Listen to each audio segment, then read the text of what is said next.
शौर्य के आसपास मौजूद लोग भी उसका ये भयानक रूप देख डर से कांपने से खुद को रोक नहीं पा रहे थे। आगे बैठे रुद्रा ने हिम्मत करते हुए शौर्य से कहा, बॉस, उस मित्तल ने जानबूझकर हमारे आदमियों तक अपनी गलत लोकेशन भिजवाई थी ताकि हम उस लोकेशन पर आएं और वह हम पर एक फेक अटैक करवाकर खुद ये देश छोड़कर भाग सके। रुद्रा की बातों को सुन आंखों में धधकते लावा को लिए शौर्य ने रुद्रा को देखते हुए कहा, एलेक्स को इन्फॉर्म करो। वो मित्तल इस देश से बाहर तो क्या, इस शहर से बाहर भी एक कदम न रख पाए। एलेक्स यानी नरक के राजा का सबसे खूंखार राक्षस, जिसके लिए शौर्य ही उसका भगवान था और उसकी कही गई बात पत्थर की लकीर। एक गहरी सांस लेकर रुद्रा ने एलेक्स तक शौर्य का मैसेज पहुंचा दिया। करीब 20 मिनट बाद में एलेक्स का एक मैसेज रुद्रा के फोन पर आया, जिसमें एक पुराने गोदाम की लोकेशन थी। उस मैसेज को देख रुद्रा ने शौर्य से कहा, सर, एलेक्स ने हमें लोकेशन भेज दी है। इसका मतलब। अपनी आंखें बंद किए सीट से सिर टिकाए बैठे शौर्य ने जब रुद्रा की बात सुनी तो उसने अपनी आंखें खोलकर रुद्रा की बात पूरी होने से पहले कहा, 10 मिनट। शौर्य की बात सुनकर रुद्रा ने आगे कुछ भी नहीं कहा और ड्राइविंग सीट पर बैठा कार चला रहा। ड्राइवर भी शौर्य के कहने का मतलब समझ गया कि 10 मिनट के अंदर उनकी गाड़ी एलेक्स द्वारा भेजी गई लोकेशन पर होनी चाहिए।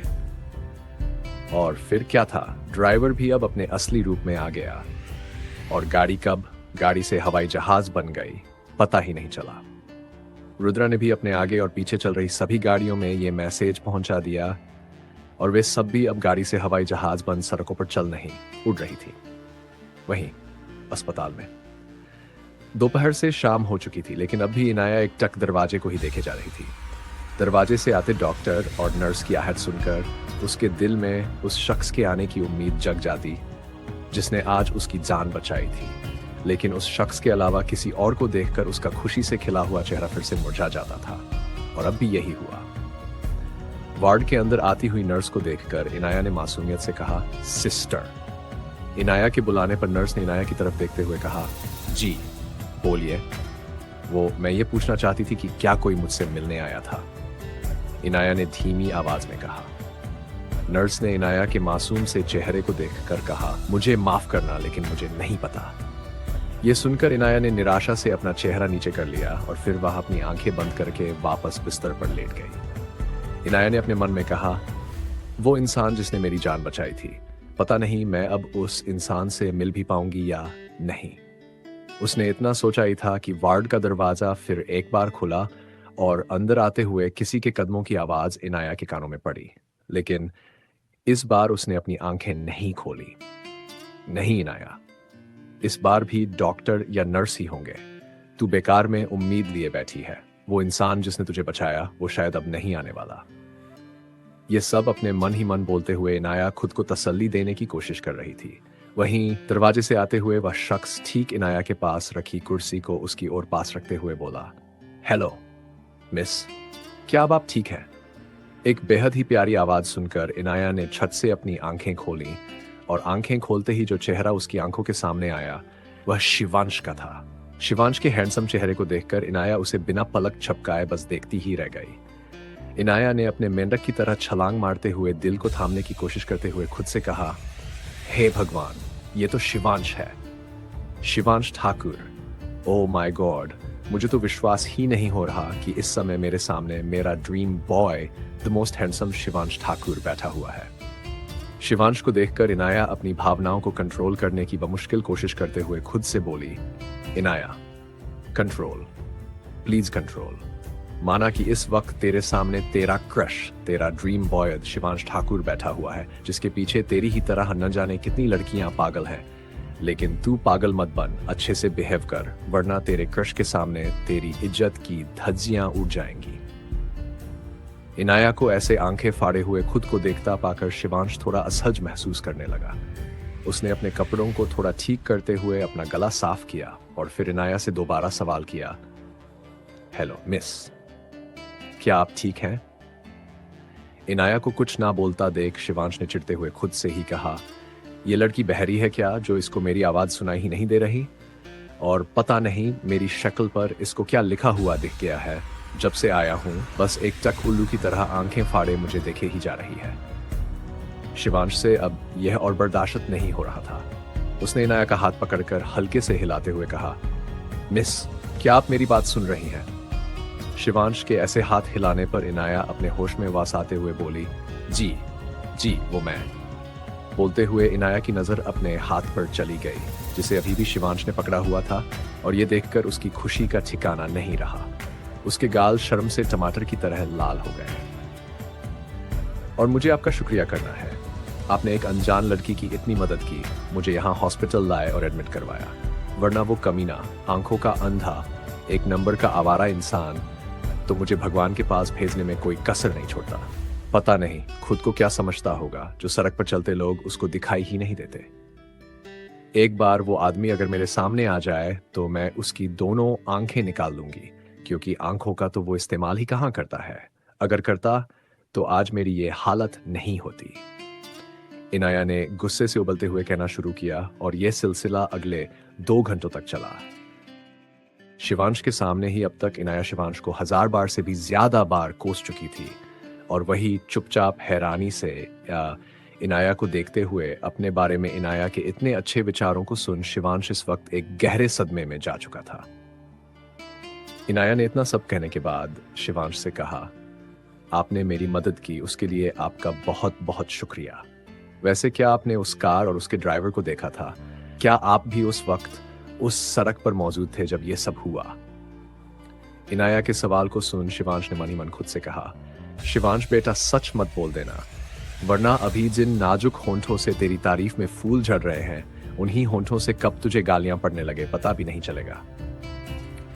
शिवांश को ऐसे अपनी ही सोच में कहीं गुम देख इनाया ने अपना हाथ शिवांश के सामने हुए तेज आवाज में कहा, हेलो सर, आप बताइए ना, क्या आपने उस कार या उसके ड्राइवर को देखा था? इनाया के ऐसे तेज आवाज में फिर एक बार पूछने पर थोड़ा घबराते हुए शिवांश ने जवाब दिया, ना, नहीं तो मैंने नहीं देखा कुछ, न किसी कार को और ना ही किसी ड्राइवर को। अच्छा, चलो छोड़ो, इनाया ने यह बोल अपना सर झटक दिया। इनाया के ऐसे बोलने पर शिवांश ने राहत की सांस लेते हुए कहा, वैसे आपने अभी तक मुझे अपने बारे में नहीं बताया। अपने सिर पर चपत मारते हुए एक दर्द से निकलती आह के साथ इनाया बोली, अरे मैं तो भूल ही गई, हाय, मेरा नाम इनाया है, इनाया कपूर। इस वक्त इनाया ने अपना हाथ शेक हैंड के लिए शिवांश के सामने किया हुआ था। इनाया से अपना हाथ मिलाते हुए एक प्यारी सी मुस्कुराहट के साथ शिवांश ने कहा, हाय, मैं शिवांश हूं। अपना इतना सिंपल इंट्रो देकर शिवांश ने अपना हाथ पीछे करना चाहा, लेकिन इनाया की पकड़ उसके हाथ पर थोड़ी मजबूत थी। इनाया अपने मन ही मन खुद से बोली, मुझे पता है कि आप शिवांश हैं, शिवांश ठाकुर। अरे मैं कैसे आपको नहीं जानती, आप तो हमारे कॉलेज के सबसे फेमस और हैंडसम स्टूडेंट रह चुके हैं, और मुझे तो अपने कॉलेज के पहले दिन से आप पर क्रश था, मेरा मतलब अभी भी है। अपनी आंखों में चमक लिए अभी भी इनाया शिवांश के हाथ को पकड़े उसको किसी पागल फैन गर्ल की तरह देख रही थी, और वही इनाया की इन हरकतों से अब शिवांश को चिढ़ सी होने लगी थी। उसने अपने दूसरे हाथ से अपने हाथ को इनाया से छुड़वाते हुए अपने मन ही मन कहा, ये लड़की पागल है क्या? एक तो ये मेरा हाथ नहीं छोड़ रही, और ऊपर से मुझे तब से ऐसे देख रही है जैसे कच्चा ही चबाने का इरादा है इसका मुझे। काफी कोशिशों के बाद आखिरकार शिवांश ने खुद को इनाया से छुड़वा ही लिया, और ये होते ही शिवांश इनाया से 2 फुट दूर होके बैठ गया। अब इन्हें क्या हुआ? इनाया ने शिवांश को दूर बैठते देखकर ये बोला था। वहीं दूसरी ओर एक पुराने से गोदाम के अंदर खून से लथपथ होकर अपनी आखिरी सांसें लेता हुआ एक अधेड़ उम्र का आदमी जमीन पर पड़ा हुआ था। तो वहीं गुस्से की आग में जलता हुआ शौर्य, जिसकी सफेद शर्ट अब खून से सनकर लाल हो चुकी थी, लेकिन अभी भी जैसे उसका दिल ना भरा हो उस आदमी को मारकर, इस तरह से वो उसको देख रहा था। शौर्य चलते हुए उस आदमी के पास आया और फिर उसने अपने जूते से उस आदमी की गर्दन को दबाते हुए कहा, आखिरी मौका दे रहा हूं तुम्हें, सच सच बोलो वो कहां पर है? अपने दर्द से तरपते शरीर और उखड़ती हुई सांसों के बीच जब उस आदमी ने अपनी गर्दन को भी टूटते हुए महसूस किया, तो उसकी आंखों के सामने अंधेरा छाने लगा। और फिर अब आगे क्या होगा ये सोचकर उस आदमी ने कहा, मुझे पता है तुम कितनी बेसब्री से उसको ढूंढ रहे हो, लेकिन जिसे तुम ढूंढ रहे हो वो तुम्हें कभी भी नहीं मिलेगा। ये बोल उसके कई जगहों से कट-फट चुके खून रिश्ते होंठों पर एक दर्द भरी मुस्कान आ गई। जैसा कि उस आदमी को शायद अब पता चल चुका था कि अब उसका जिंदा रहना संभव नहीं है, इसलिए अब वो अपनी मौत से डरने के बजाय उसको गले लगाने से खुद को रोक नहीं पाया। और वही उस आदमी को ऐसे मुस्कुराते हुए देख शौर्य का दिमाग खिसक चुका था। उसने गुस्से से कांपते हुए अपने जूते से उस आदमी की गर्दन को इतनी जोर से दबाया कि एक कटक की आवाज के साथ सब शांत हो गया।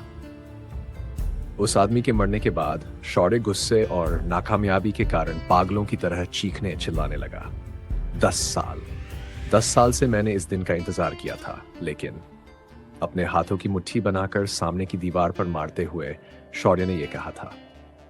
शौर्य की हालत इस वक्त बहुत ज्यादा खराब थी। कुछ वक्त बाद रुद्रा ने शौर्य को शांत होता हुआ देख उसको वापस घर लौटने के लिए मना ही लिया। कार में बैठते ही कुछ कड़वी और भयानक अतीत की यादें उसके दिमाग में घूमने लगीं, जिनकी वजह से वो सांस भी ठीक से नहीं ले पा रहा था। रुद्रा ने जब शौर्य को इस तरह से देखा तो उसने कार के ग्लास को थोड़ा नीचे कर दिया ताकि खुली हवा से शौर्य को कुछ राहत मिल सके। अपने अतीत की यादों को भूलने की कोशिश करते हुए शौर्य के दिमाग में अचानक से इनाया का ख्याल घूमने लगा था, और उसके बारे में मात्र एक ख्याल ने उसके मन से उन बुरी यादों को मिटा दिया। और ये होते ही शौर्य ने अपनी आंखें बंद कर ली। अपनी आंखों को बंद कर जैसे ही उसने इनाया के बारे में फिर से सोचने की कोशिश की तो इनाया का मासूम सा चेहरा उसकी आंखों के सामने था, और इनाया के चेहरे को देखते ही उसकी सारी परेशानी जैसे कहीं गायब ही हो गई हो। गुस्से और नाकामयाबी से तनावपूर्ण चेहरे पर इस वक्त एक सुकून देखा जा सकता था। आगे इस कहानी में क्या होगा जानने के लिए जुड़े रहें हमारे साथ। अगले भाग के लिए कमेंट सेक्शन में अगला भाग जरूर लिखें। हमारे YouTube चैनल को सब्सक्राइब करना न भूलें।